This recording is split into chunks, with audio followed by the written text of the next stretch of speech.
യുക്കാരിയോട്സും പ്രൊക്കാരിയോട്സും തമ്മിലുള്ള വ്യത്യാസങ്ങൾ.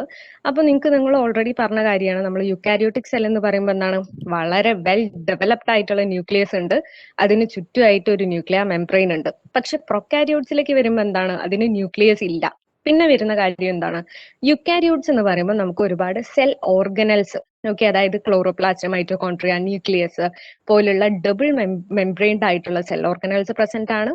അതുപോലെ തന്നെ സിംഗിൾ മെംബ്രെയിൻഡ് ആയിട്ടുള്ള ഗോൾഗി അപ്പാരറ്റസ്, ലൈസോസോംസ്, വാക്യൂൾസ്, ഇതൊക്കെ തന്നെ പ്രസന്റ് ആണ്. പക്ഷെ പ്രൊക്കാരിയോട്സിലേക്ക് വരും നമുക്ക് ഇവിടെ ഡബിൾ മെംബ്രെയിൻഡ് ആയിട്ടുള്ള സെൽ ഓർഗനൽസ് കാണുന്നില്ല.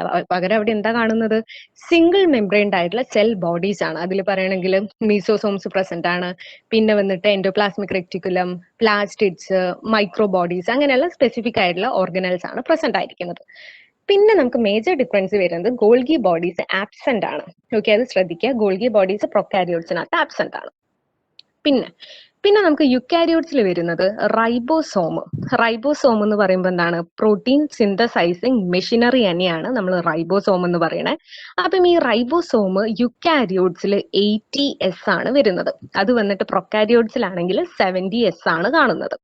ഓക്കെ, പിന്നെ നമുക്ക് നാലാമത്തെ ക്യാരക്ടർ വരുന്നത് യുക്കാരിയോട്ടില് ഓരോ സെല്ലും സ്പെസിഫിക് ആയിട്ടുള്ള കമ്പാർട്ട്മെന്റ്സ് ആയിട്ട് നമുക്ക് കാണാൻ വേണ്ടി പറ്റുന്നുണ്ട്. അതായത് ഒരു ബ്ലോക്കുകൾ പോലെ നമുക്ക് കാണാൻ വേണ്ടി പറ്റുന്നുണ്ട്. എവിടെയാണ്, യുക്കാരിയോട്സിൽ.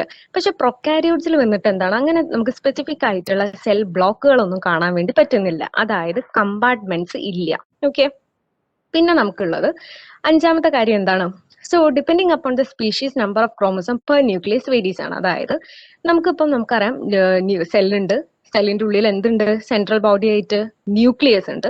അപ്പം ഈ ന്യൂക്ലിയസിന്റെ ഉള്ളിലുള്ള ക്രോമസോം എന്ന് പറയുമ്പം ഓരോ സ്പീഷീസിനും, അതായത് ബെസ്റ്റ് എക്സാമ്പിൾ നമുക്ക് ഡോഗിന്റെ അത്ര ക്രോമസോം നമ്പർ അല്ല ഹ്യൂമൻ ബീങ്സിനുള്ളത്, നമുക്ക് വേരി ചെയ്യുന്നുണ്ട്. ഓക്കെ, അതായത് സ്പീഷീസിന്റെ ഇടയിൽ തന്നെ നമ്പർ ഓഫ് ക്രോമസോംസ് വേരി ചെയ്യുന്നുണ്ട്.